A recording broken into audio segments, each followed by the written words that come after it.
ادھر انہوں نے عبداللہ بن صفوان بن امیہ کو عمرو بن انیس اسلمی پر حملہ کرنے کے لیے بھیج دیا، جس نے اسے شکست فاش دی۔ اس پر عمرو بن زبیر کے ساتھ چھٹ گئے اور وہ بھاگ کر ابن علقمہ کے گھر میں جا گھسا اور اس کے بھائی عبیدہ بن زبیر نے اسے پناہ دے دی، لیکن حضرت عبداللہ بن زبیر رضی اللہ عنہ نے اسے لعنت و ملامت کی اور کہا کہ کیا تو ایسے شخص کو پناہ دیتا ہے جس کی گردن میں لوگوں کے حقوق ہیں؟ پھر ان سب لوگوں نے عمرو بن زبیر سے اپنا اپنا بدلہ لیا جنہیں مدینہ میں اس نے پیٹا تھا، مگر منظر بن زبیر اور اس کے بیٹے نے قصاص لینے سے انکار کر دیا۔ اس کے بعد حضرت عبداللہ بن زبیر نے آرم کے ساتھ اسے قید میں ڈال دیا، چنانچہ اس قید خانہ کا نام سجن آرم پڑ گیا۔ کہتے ہیں عمرو بن زبیر کوڑوں کی مار سے مر گیا، واللہ عالم۔ جب حضرت معاویہ رضی اللہ عنہ کے حین حیات یزید کی بیعت لی گئی تو آپ نے اور ابن زبیر اور عبد الرحمن بن ابی بکر اور ابن عمر اور ابن عباس نے بیعت کرنے سے انکار کر دیا۔ عبد الرحمن بن ابی بکر ابن عباس رضی اللہ عنہ نے بیعت کرنے سے انکار کر دیا۔ عبد الرحمن بن ابی بکر رضی اللہ عنہ اس انکار پر قائم رہے تاکہ حضرت امیر معاویہ رضی اللہ عنہ کے حین حیات وفات پا گئے۔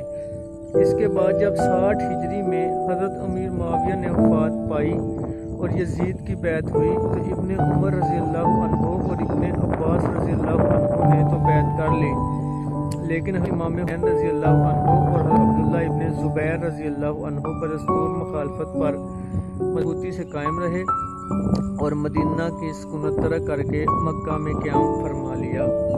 مکہ میں امام حسین رضی اللہ عنہ کی مقبولیت۔ جب لوگوں نے یزید بن معاویہ کی بیعت کی خبریں سنی تو ان کی نگاہیں حضرت امام حسین رضی اللہ عنہ کی طرف اٹھنے لگیں۔ وہ ان کے پاس آتے، ان کی مجلس میں بیٹھتے اور ان کے ارشادات سنتے۔ ادھر حضرت عبداللہ بن زبیر نے کعبہ کے پاس مصلی بچھا لیا اور ذکر الہی میں مشغول ہو گئے۔ البتہ گاہے بگاہے حضرت امام حسین رضی اللہ عنہ کی مجالس میں آتے، لیکن حضرت امام حسین رضی اللہ عنہ کی موجودگی اور ان کی طرف لوگوں کے ملان کی وجہ سے وہ اپنے دل کی بات نہ کہہ پاتے۔ لیکن جیسا کہ پہلے گزر چکا ہے، انہوں نے مکہ سے کچھ سرایا بھیجے جنہوں نے ان یزیدیوں پر فتح پائی جو آپ کے درپے قتل تھے۔ آپ نے اپنے بھائی عمرو کو قید میں ڈال دیا اور اس سے اپنا انتقام لیا۔ اس کارروائی سے حجاز کے علاقوں میں حضرت عبداللہ بن زبیر رضی اللہ عنہ کا نام روشن ہو گیا اور دور دراز تک ان کی شہرت ہو گئی، لیکن اس کے باوجود وہ حضرت امام حسین رضی اللہ عنہ کی طرح ہر دل عزیز نہ بن سکے، کیونکہ سید کبیرہ اور بنت رسول اللہ صلی اللہ علیہ وآلہ وسلم کے فرزند ہونے کی بنا پر لوگوں کے دل ان کی طرف مائل تھے۔ اس وقت تمام زمین پر آپ کا ہم پلہ یا مد مقابل کوئی بھی نہ تھا، لیکن یزیدی حکومت کی تمام مشینری آپ کے خلاف تھی۔ امام حسین رضی اللہ عنہ کی خدمت میں اہل عراق کے خطوط۔ جب اہل عراق کو حضرت معاویہ رضی اللہ عنہ کی وفات اور یزید کی تخت نشینی اور بیعت اور حضرت امام حسین رضی اللہ عنہ کے بیعت کرنے سے انکار اور ان کی مکہ روانگی کی خبریں ملی تو عراق کے مختلف شہروں سے حضرت امام حسین رضی اللہ عنہ کے پاس بکثرت خطوط آئے کہ آپ ہمارے پاس چلے آئیں۔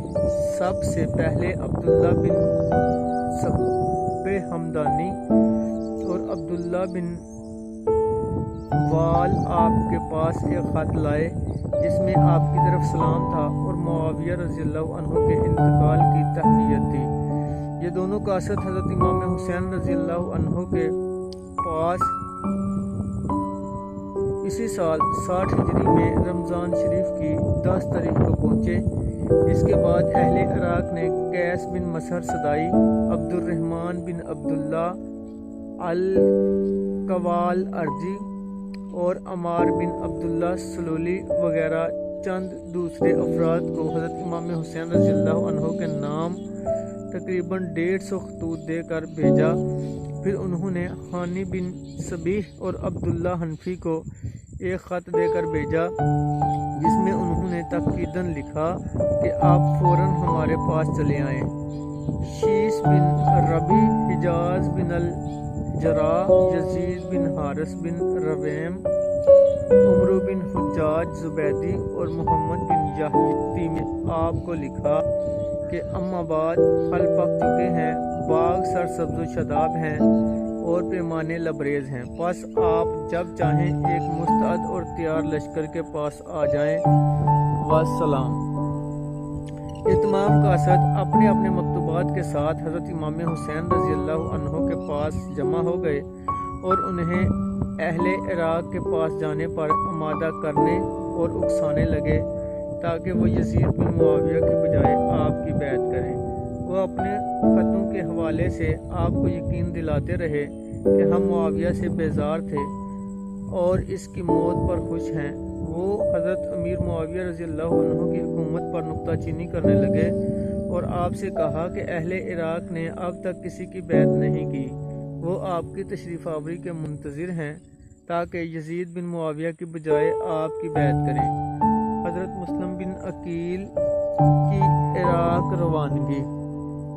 اہل عراق کے خطوطوں پر آپ نے اپنے چچا زاد بھائی حضرت مسلم بن عقیل کو ان حالات کی تحقیق کرنے اور اہل کوفہ کے اتفاق کا جائزہ لینے کے لیے کوفہ روانہ کر دیا اور فرمایا کہ اگر دور اندیشی اور احتیاط سے کام لیا گیا ہو اور امر مستحکم ہو تو اس کی رپورٹ بھیج دیں تاکہ آپ اپنے اہل و عیال کو لے کر کوفہ پہنچ جائیں اور اپنے دشمنوں پر فتح پائیں۔ اس سلسلہ میں آپ نے حضرت مسلم بن عقیل کے ہاتھ اہل عراق کو ایک خط بھی بھیج دیا۔ جب حضرت مسلم بن عقیل مکے سے چل کر مدینہ منورہ پہنچے تو انہوں نے وہاں سے راستہ بنانے والے 2 بدر کے بھی ساتھ لے لیے جو انہیں لے کر متروک اور غیر معروف راستوں سے چل پڑے۔ ان میں سے ایک راستے سے بھٹک گیا اور بدن خبید میں مزیق نامی ایک مقام پر شدت پیاس سے مر گیا۔ اس سے حضرت مسلم ابن عقیل نے برا شگون لیا۔ آپ نے وہاں کچھ دیر ٹھہراؤ کیا تو دوسرا بدروکا بھی مر گیا۔ جب دونوں راہ امور جاں بحق ہو گئے تو حضرت مسلم بن عقیل رضی اللہ عنہ نے حضرت امام حسین رضی اللہ عنہ کو خط لکھ کر مشورہ طلب کیا۔ آپ نے انہیں ثابت قدم رہنے کی تلقین کی اور فرمایا کہ عراق میں داخل ہو جاؤ اور اہل کوفہ کو جمع کر کے ان سے معلومات حاصل کرو۔ اہل کوفہ کی بیعت۔ جب حضرت مسلم بن عقیل رضی اللہ عنہ کوفہ میں داخل ہوئے تو ایک شخص مسلم بن اوسجہ یا مختار بن ابی عبید ثقفی کے ہاں قیام کیا۔ اہل کوفہ نے آپ کی آمد کی خبر ایک دوسرے کو دے دی۔ لوگ آپ کے پاس آئے اور حضرت امام حسین رضی اللہ عنہ کی امارت پر بیعت کر کے عہد کیا کہ وہ اپنی جانوں اور مالوں کے ساتھ آپ کی مدد کریں گے۔ چنانچہ اہل کوفہ میں سے 12,000 افراد نے حضرت مسلم بن عقیل رضی اللہ عنہ کے ہاتھ پر بیعت کی۔ پھر اس تعداد میں اضافہ ہوتا گیا حتیٰ کہ ان کی تعداد 18,000 تک پہنچ گئی۔ اس پر حضرت مسلم بن عقیل نے حضرت امام حسین رضی اللہ عنہ کو لکھا کہ آپ کی بیعت اور دیگر امور کی تکمیل ہو چکی ہے، آپ تشریف لے آئیں۔ اس پر آپ مکہ سے کوفہ کو روانہ ہو گئے، جیسا کہ ہم آئندہ اس کا ذکر کریں گے۔